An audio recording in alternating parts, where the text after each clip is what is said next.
kalau kita ingin betul-betul kembali ke sunnah, ada orang yang mengatakan tidak usahlah melakukan yang tidak pernah dilakukan Nabi. Dengan melakukan apa yang pernah dilakukan Nabi saja waktu kita sudah habis. Artinya kalau kita harus melakukan apa yang dilakukan oleh Nabi dan mengucapkan apa yang pernah diucapkan oleh Nabi, maka tidak boleh melarang untuk ziarah kubur.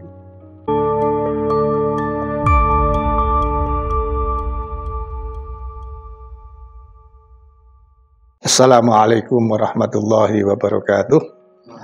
Alhamdulillah, salatu wassalamu ala rasulillah Sayyidina wa maulana Muhammad ibn Abdillah wa alihi wa ashabihi wa man walah ila yaumil qiyamah mabak. Saudara-saudara, malam ini kita akan membahas satu persoalan yang selalu muncul di masyarakat, yaitu tentang ziarah kubur. Ada orang yang mengatakan lakukan saja apa yang disunnahkan oleh Rasul.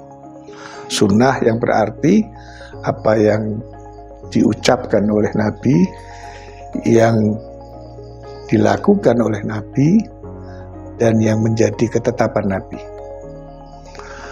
Nah, kalau kita ingin betul-betul melaksanakan sunnah Nabi, artinya apa yang diucapkan dan dilakukan, maka kita tidak bisa menolak untuk melakukan ziarah kubur.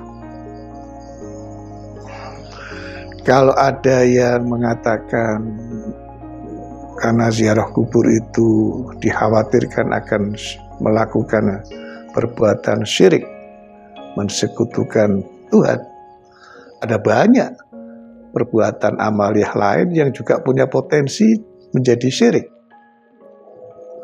Di dalam sebuah hadis, Nabi mengkhawatirkan nasib umatnya nanti di hari kiamat. Para sahabat bertanya, apa itu?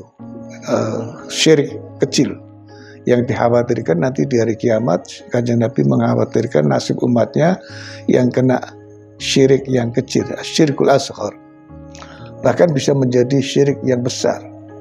Para sahabat bertanya, apa yang dimaksud itu? Yaitu ketika manusia sudah datang dengan amalnya, dia tidak mendapatkan pahala apapun dari amalnya, bahkan oleh Allah diperintahkan, sana cari orang yang dulu engkau tuju ketika di dunia. Artinya melakukan sesuatu bukan karena Allah tetapi karena manusia. Di akhirat nanti orang itu akan disuruh, sana minta pahalanya kepada orang yang dulu waktu di dunia itu engkau tuju, karena bukan kepada Allah tujuanmu melakukan amal. Artinya kalau ziarah kubur itu dikhawatirkan akan terjadi syirik, bukan berarti menafikan ziarah kuburnya. Seperti halnya kalau orang melakukan amal sedekah, infak, ya, dikhawatirkan kalau nanti dia itu riya, maka tidak mungkin tidak kemudian menafikan jangan berinfak atau bersedekah, karena bisa punya potensi riya.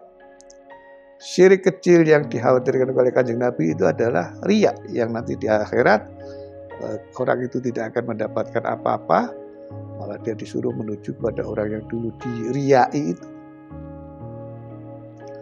Ini sebuah analogi, logika kita memahami ajaran-ajaran agama. Kalau ada potensi terjadinya kemadorotan untuk akidah, keyakinan kita, keimanan kita, bukan kemudian menafikan amaliyah itu, tetapi menjaga bagaimana kita tidak sampai terjerumus ke dalam perbuatan yang riya itu tadi, yang menyebabkan syirik.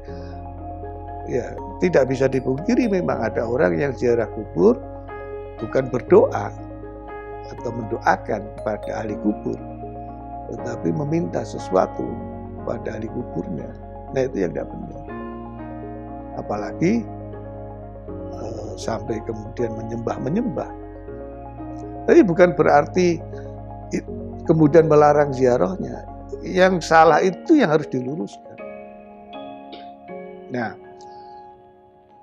saya ingin mengutip dua hadis yang cukup panjang dari Siti Aisyah radhiyallahu anha. Dua hadis ini ada di dalam Sahih Muslim. Yang pertama hadis panjang dari Siti Aisyah radhiyallahu anha, yang intinya adalah Nabi mengatakan kepada Siti Aisyah. Jadi Nabi itu suatu malam ziarah ke makam atau kuburan Baqi yang ada di Madinah, di dekat Masjid Nabawi. Lalu Siti Aisyah mengikuti dari belakang. Singkat cerita, kemudian Rasulullah memberitahu kepada Siti Aisyah. Hadisnya panjang, ini bisa dilihat di Sahih Muslim. Saya akan fokus kepada hadis-hadis yang sahih, yang Bukhari dan Muslim.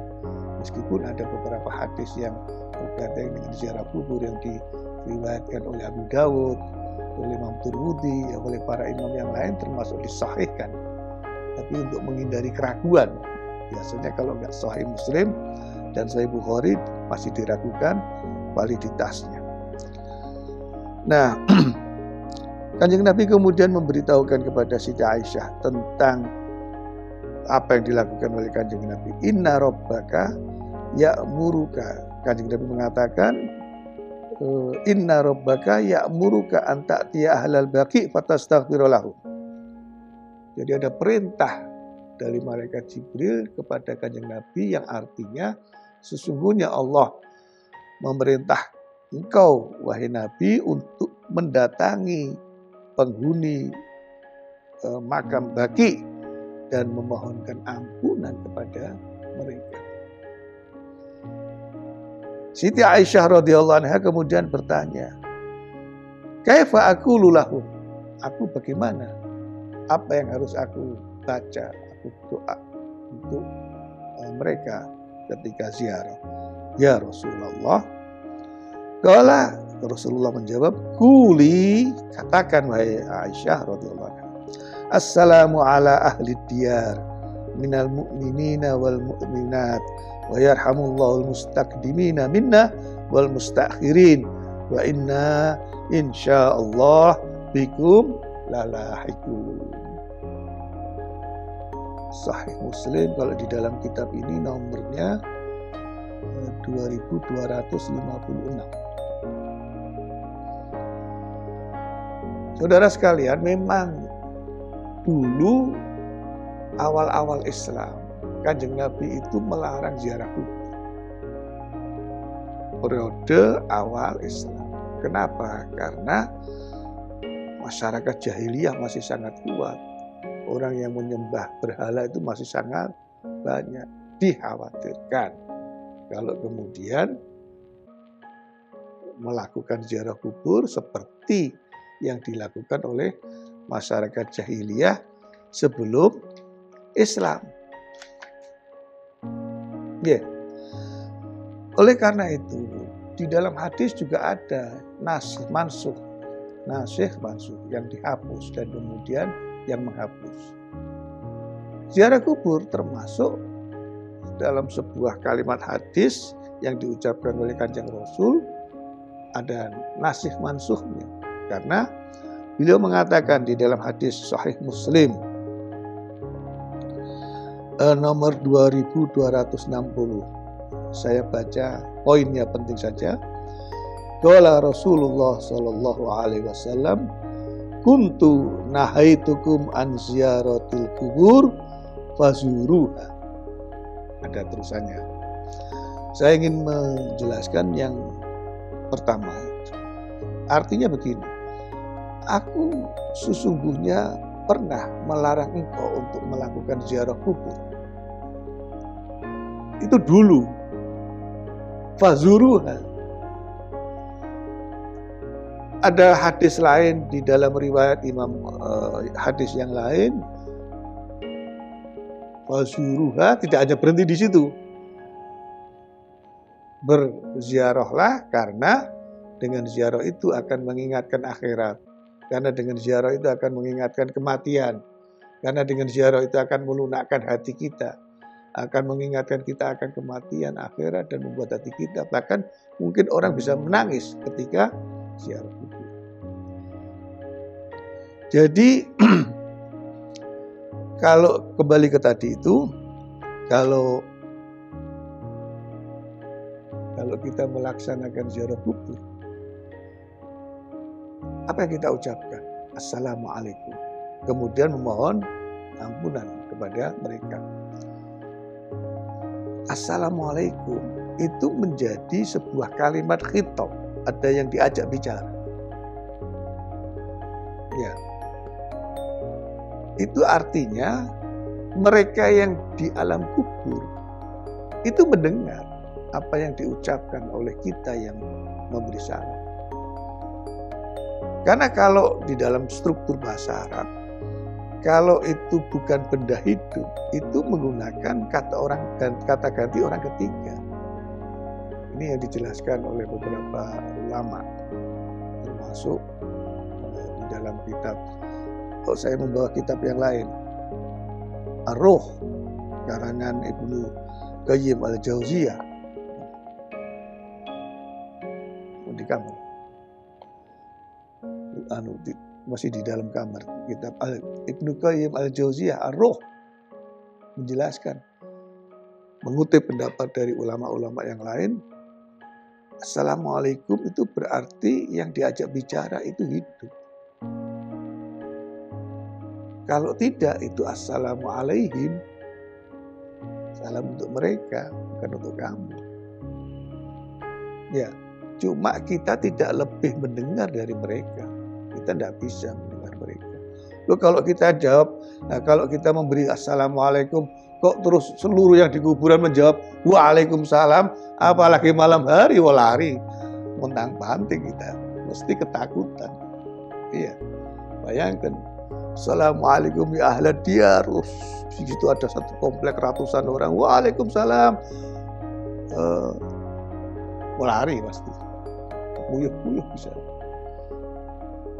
Tapi itu menjadi kata kunci. Assalamualaikum.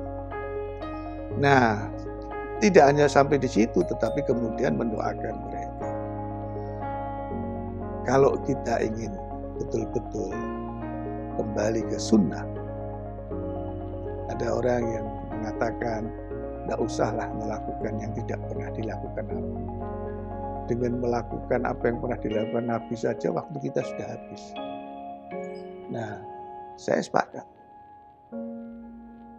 Artinya kalau kita harus melakukan apa yang dilakukan oleh Nabi dan mengucapkan apa yang pernah diucapkan oleh Nabi, maka tidak boleh melarang untuk ziarah kubur. Tidak kemudian menafikan ziarah kubur. Kalau melarang, itu berarti menentang apa yang pernah diperintahkan oleh Nabi.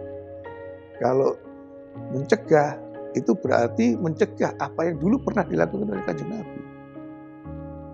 Ya, kalau kita konsisten untuk mengikuti sunnah Nabi, af'al, akwal, takrir, apa yang diucapkan, dilakukan, dan menjadi ketetapan, kita ziarah kubur. Mudah-mudahan ada manfaatnya yang saya sampaikan pada kesempatan ini. Wallahul muwaffiq ila aqwamit thoriq. Assalamualaikum warahmatullahi wabarakatuh.